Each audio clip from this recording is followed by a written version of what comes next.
있어 그를 번제로 드리라. 아브라함이 아침에 일찍이 일어나 나귀의 안장을 지우고 두 종과 그의 아들 이삭을 데리고 번제에 쓸 나무를 쪼개어 가지고 떠나 하나님이 자기에게 일러주신 곳으로 가더니 제3일에 아브라함이 눈을 들어 그곳을 멀리 바라본지라. 이 아브라함이 종들에게 이르되 너희는 나귀와 함께 여기에서 기다리라. 내가 이와 함께 저기 가서 예배하고 우리가 너희에게로 돌아오리라 하고, 아브라함이 이에 번제나무를 가져다가 그의 아들 이삭에게 지우고 자기는 불과 칼을 손에 들고 두 사람이 동행하더니 이삭이 그 아버지 아브라함에게 말하여 이르되 내 아버지 하니 그가 이르되 내 아들아 내가 여기 있노라.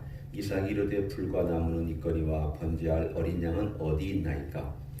아브라함이 이르되 내 아들아 번제할 어린 양은 하나님이 자기를 위하여 친히 준비하시리라 하고 두 사람이 함께 나아가서 하나님이 그에게 일러주신 곳에 이른지라. 이에 아브라함이 그곳에 제단을 쌓고 나무를 버려놓고 그 아들 이삭을 결박하여 제단 나무 위에 놓고 손을 내밀어 칼을 잡고 그 아들을 잡으려 하니 여호와의 사자가 하늘에서부터 그를 불러 이르되 아브라함아 아브라함아 하시는지라. 아브라함이 이르되 내가 여기 있나이다 하매 사자가 이르시되 그 아이에게 네 손을 대지 말라. 그에게 아무 일도 하지 말라. 네가 네 아들 내 독자까지도 내게 아끼지 아니하였으니 내가 이제야 네가 하나님을 경외하는 줄을 아노라. 아브라함이 눈을 들어 살펴본즉 한 순양이 뒤에 있는데 뿔이 수풀에 걸려 있는지라. 아브라함이 가서 그 수장을 가져다가 아들을 대신하여 번제로 드렸더라. 아브라함이 그 땅 이름을 여호와 이레라 하였으므로 오늘날까지 사람들이 이르기를 여호와의 산에서 준비되리라 하더라. 아멘. 창세기 22장은 설교하기 쉽지 않은 장입니다.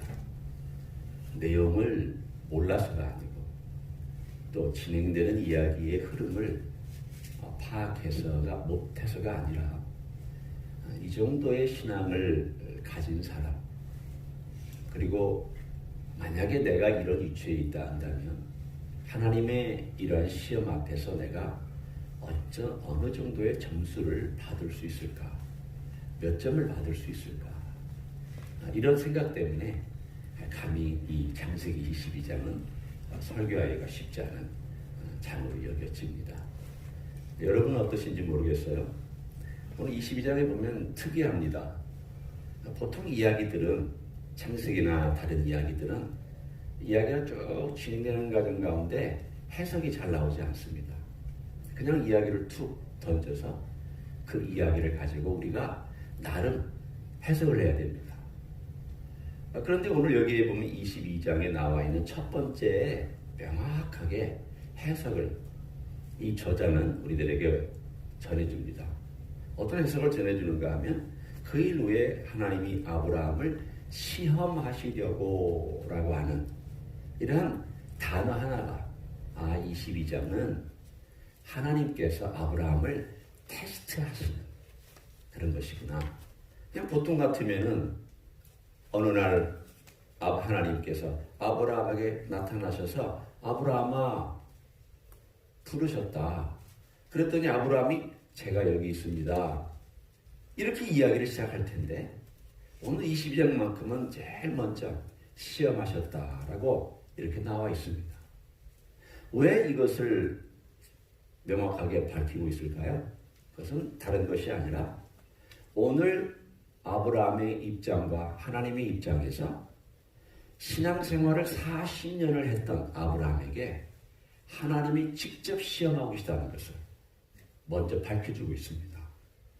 시험은 다른 단어를 사용하지 않고 유일하게 한 단어를 사용해서 여러 의미를 포함하고 있는 그런 단어이기도 합니다. 사탄도 시험합니다. 하나님도 시험하십니다. 그런데 하나님의 시험과 사탄의 시험이 어떻게 다를까요?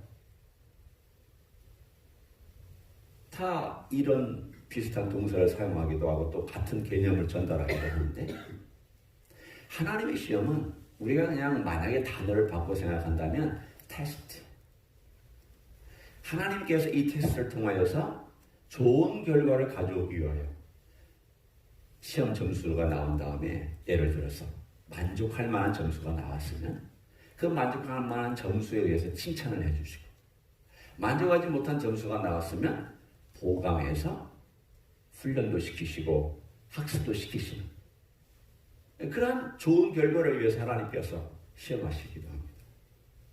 오늘 여기 나와 있는 아브라함의 시험도 그런 일종이고 우리가 알고 있는 다윗에게 하나님이 주셨던 테스트들도 그런 시험입니다. 그가 광야에서 고통당하는 이런 과정도 하나님께서 그를 이끌고 광야로 가셨던 일종의 시험이고 막벨라굴에서 사울을 죽일 수 있는 기회를 가졌음에도 불구하고 다윗은 나는 하나님이 기름 부어 받은 자에게 내가 칼을 대지 않겠다. 이게 내 권한이 아니다.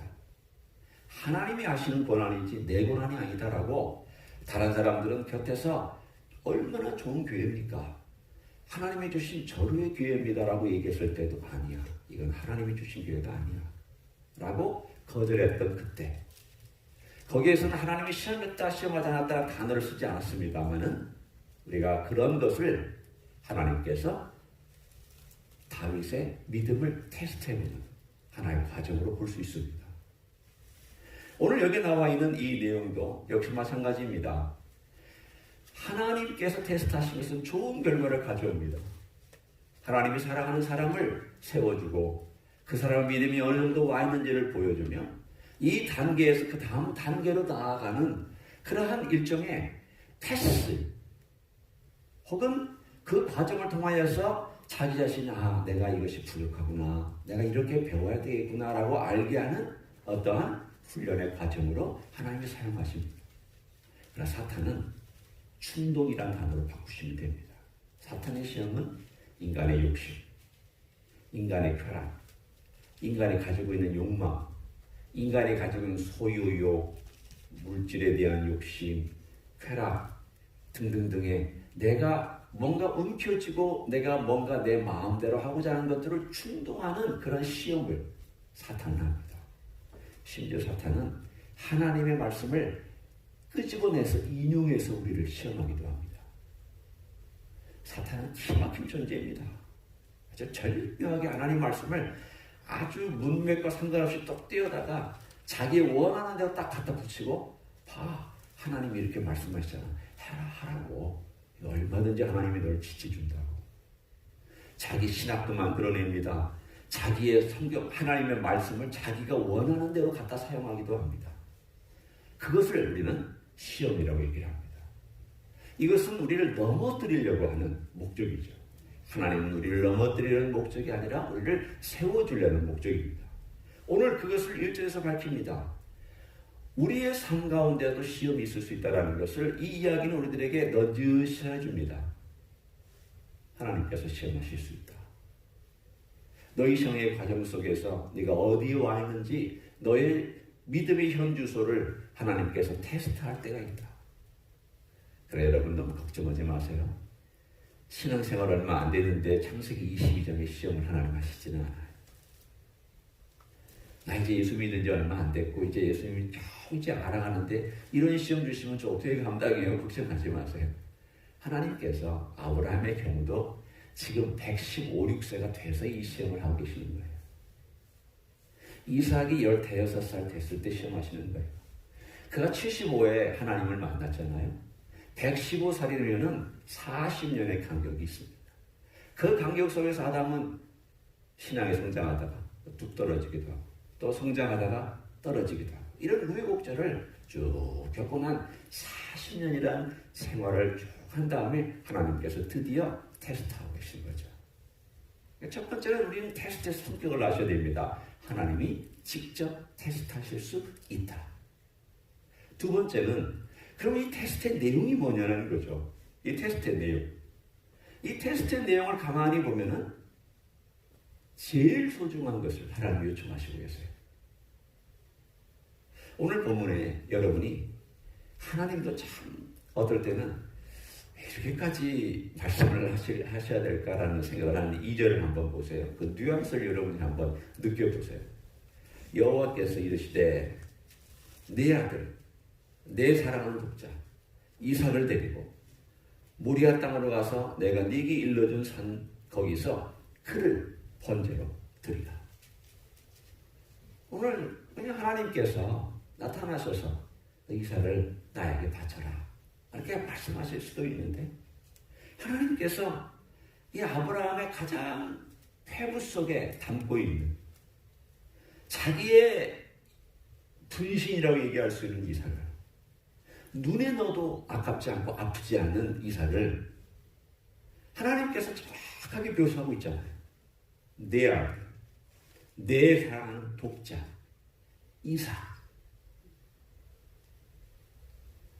하나님의 아브라함 속에 이삭이 있는 걸 아셨어요. 얼마나 이뻤겠습니까? 얼마나 사랑스럽겠습니까?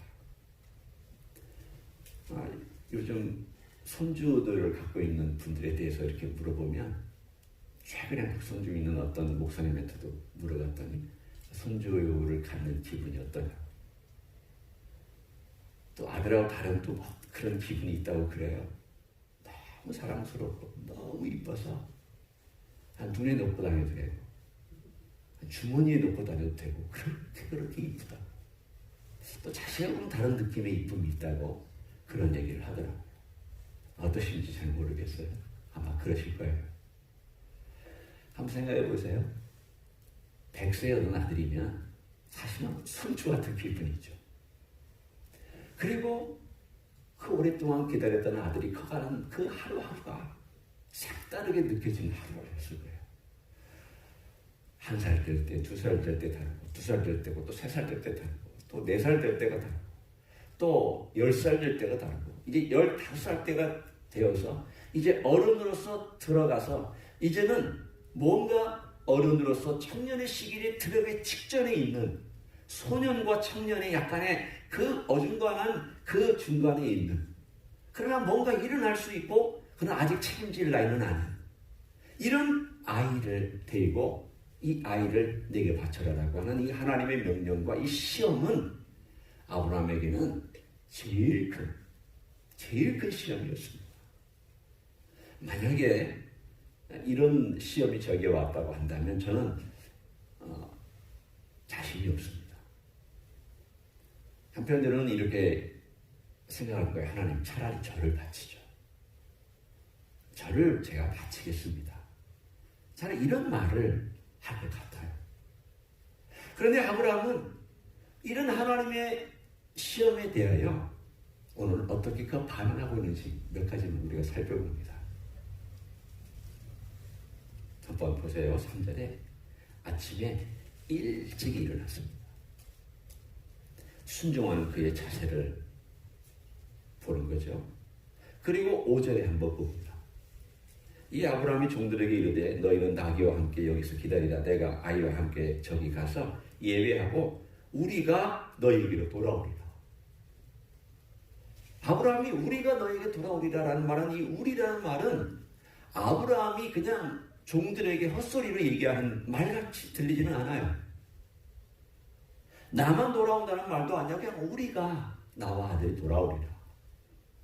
그러면 지금 이 아브라함의 이야기 가운데에는 아브라함이 하나님에 대한 믿음의 고백을 차근차근 하고 있는 거예요. 이 과정 속에서 아브라함도 하나님에 대한 자기 신앙을 점검하고 종들과의 대화 속에서 하나님에 대한 자기 신앙을 한 걸음 한 걸음 다시금 밟고 지나가는 겁니다.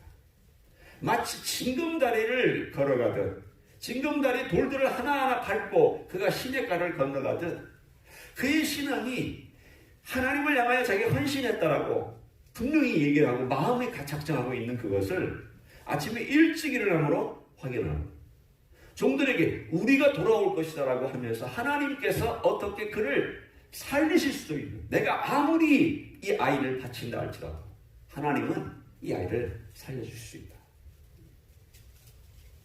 분명히 하나님께서 나는 말씀하신 거 들었다.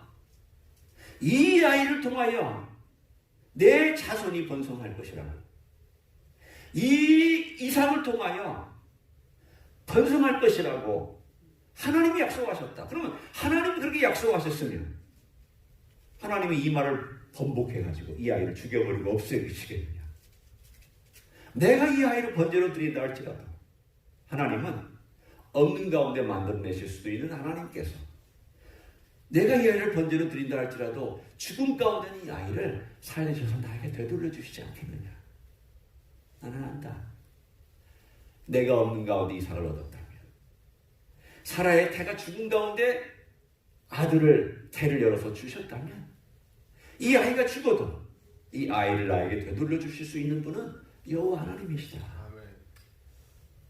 아브라함은 하나님의 약속이 과거에 있었던 것을 알고 있었기 때문에 하나님께서 이 아이를 드려라, 번제로 드려라는 명령을 했을 때에 하나님이 이거 하시다가 말 거야 그렇게 생각하지 않았습니다.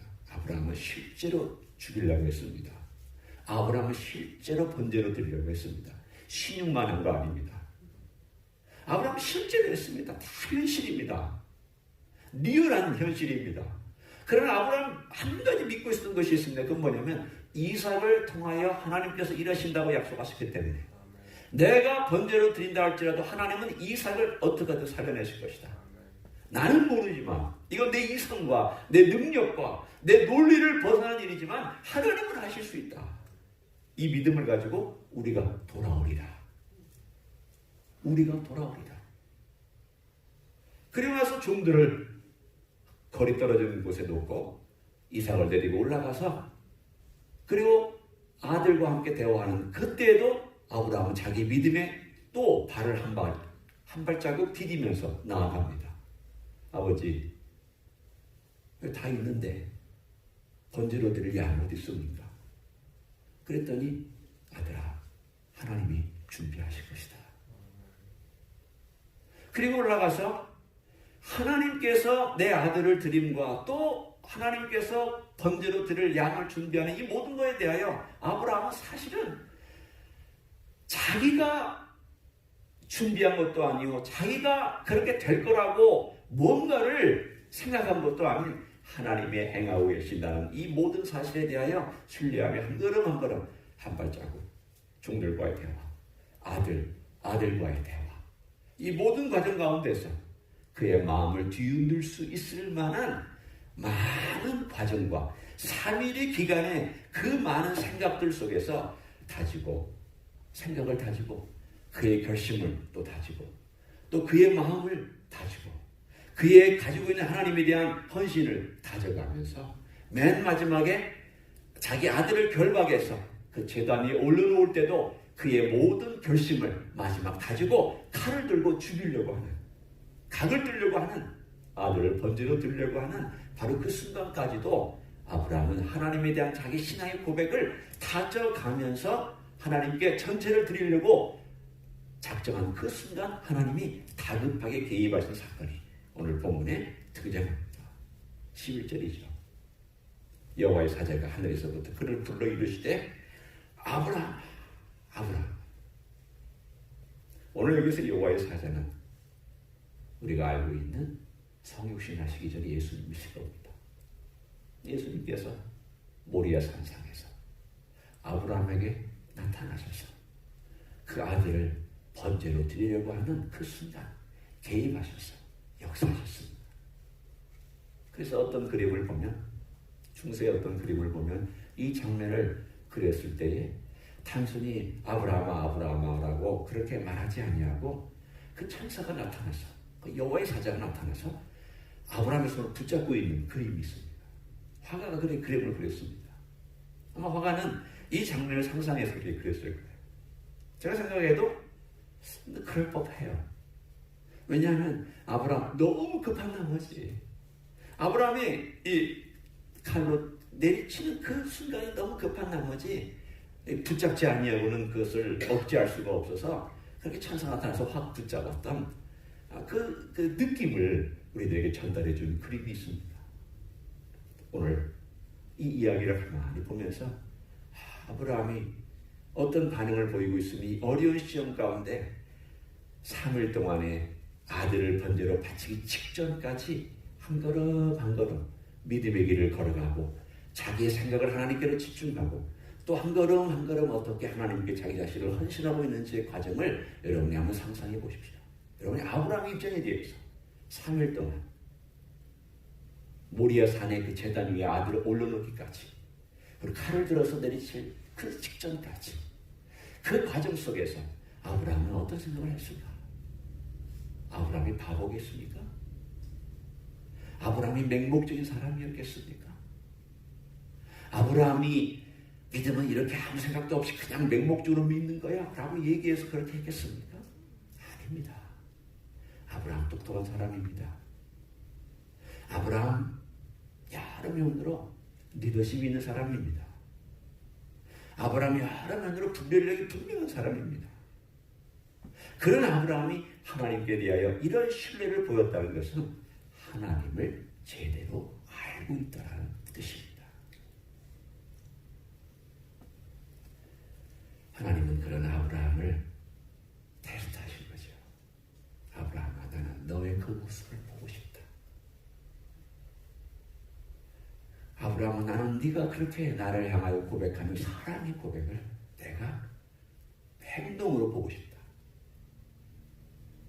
이건 소중합니다. 왜 소중할까요? 사랑은 서로 상방간에 나누는 거기 때문에 그래요. 하나님은 아브라함에게 하실 걸 아셨어요. 그러나 아브라함이 하나님이 그렇게 하셨다고 하나님께서 왜 그럼 그렇게 요청하셨을까요?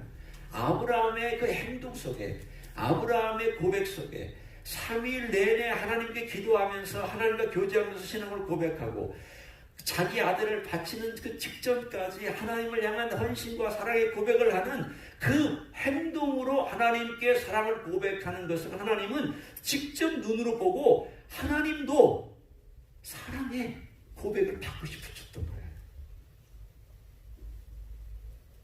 여러분, 우리가 하나님을 고백하는 게, 하나님 아시잖아요. 저 하나님 사랑하는 줄. 하나님 그렇다고 하나님께서 그래 너 나 사랑하는구나 그러고 지나가시나요? 그렇게 한번 아시지는 않잖아요. 어떨 때는 하나님께서 내 삶 가운데 개입하셔서 요청하실 때가 있어요. 정말 네가 나를 사랑하느냐? 너의 가장 사랑하는 것과 나를 놓고 너는 뭘 선택하겠느냐? 하나님 하실 때가 있잖아요. 제 삶을 가만히 볼 때도 그렇구나. 내가 아브라함만큼의 어떤 신앙의 고백을 할 수 있을지 아닐지 나는 잘 모르지만, 그러나 제가 2007년도에 그 과정 속에서 한 2017년 정도, 한 10년 정도의 과정, 미국에 와서도 한 3년 정도 기간에 또 목회를 하면서도 한 2, 3년 정도 기간까지 다 포함해서 하나님께서 제 삶 가운데 10여 년의 기간 동안에 하나님과 우리 주님과 네가 가장 소중히 생각하는 것과를 놓고 너 어느 것이냐라고 물으실 때가 참 많았습니다. 너의 목회, 너의 명예, 너의 건강, 너의 미래, 너의 가정, 너의 자식, 이런 모든 것을 하나님께서 그때그때마다 10여 년의 시간에 걸쳐서 거기다가 다 모시고 너 어느 것이냐라고 하나님께서 이렇게 불쑥불쑥 물으실 때가 있었던 거예요. 그리고 그 과정 속에서 실패도 하고 그 과정 속에서 갈등도 하고 그 과정 속에서 넘어지는 일도 있었지만 10여 년의 기간을 걸쳐서 쭉 제가 살펴보니까 하나님께서 이렇게 내 마음을 테스트하셨구나. 하나님께서, 우리 주님께서 내 마음을, 네가 나를 사랑하느냐? 이 모든 것들보다 나를 사랑하느냐? 이 모든 사람들보다 나를 사랑하느냐? 이렇게 물으셨구나. 마치 베드로에게 물으셨던 똑같은 질문을 오늘 22장에 하신 거예요. 요한복음 21장에 주님께서 베드로에게 너 나 사랑하느냐고 3번 물으시고, 이 모든 사람들보다, 네가 이 모든 어떤 환경이나 이 모든 조건들보다 나를 사랑하느냐고 물으시는 이 물음이 주님이 듣고 싶으셨던 거예요. 아니, 베드로의 마음을 모르셔서 물으셨나요? 아시죠? 베드로가 자기를 사랑하는 거 왜 물으셨어요? 아시죠? 베드로가 예수님 사랑하는 예수님 알고 계셨지만 물으셨죠. 알고 계셨지만 물으셨잖아요. 그 세 번 물으신 게 테스트예요. 첫 번 묻고 그럼 통과됐잖아. 왜 두 번째 또 물으세요? 통과됐잖아. 그럼 왜 또 세 번째 물으세요? 왜 세 번까지 물으셨을까? 주님께서 이 테스트를 통하여 베드로의 믿음을 확고하게 세 번 다져주십니다. 뿐만 아니라 하나님 주님을 향한 사랑의 고백을 세 번 다져주시는 거예요. 입술로 고백하는 거죠. 오늘 여기서 아브라함은 행동으로 3일 동안 고백한 거죠. 모리아 산에서 이삭을 드림으로 고백한 거죠. 베드로도 그 세 번 고백한 생애를 통하여서 그의 생애 전체가 다 주님을 사랑하는 고백으로 그가 그의 생애 전체에 목숨을 들여서 그렇게 살아갔을 것입니다. 오늘 하나님은 그 질문을 하고 계시는 거예요. 너 나를 사랑하느냐? 이 질문이에요. 사랑은 절대 이인자를 원치 않아요. 사랑은 항상 하나가 되어야 돼요. 여러분이 제일 사랑하는 대상은 하나여야 돼요. 제일 사랑하는 걸 둘을 제일 사랑한다? 그건 성립이 될 수가 없어요. 제일 사랑하는 대상은 하나여야 합니다.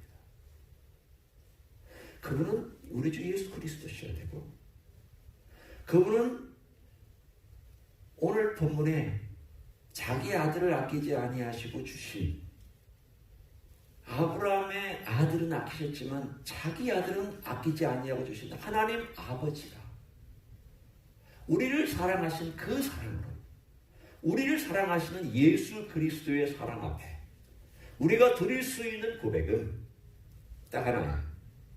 주님이 가장 높고 가장 우선순위에 있고 가장 존귀하고 가장 아름답고 가장 무게를 가진 우리의 가장 중요한 사랑을 받으셔야만 합당한 줄로 믿습니다. 이 사랑의 고백 앞에 주님은 기뻐하세요. 주님이 듣고 싶은 말씀 여러분에게서, 주님께서 보고 싶은 행동 여러분이나 저에게서, 그것은 창세기 22장, 요한복음 21장 똑같습니다. 그 고백을 주님께서 보기 원하시기 위하여 테스트하실 때 우리 믿음이 말씀으로나 행동으로나 이런 고백으로 우리 주님께 드려줄 수 있기를 우리 주 예수 그리스도의 이름으로 간절히 축원합니다. 기도하시겠습니다.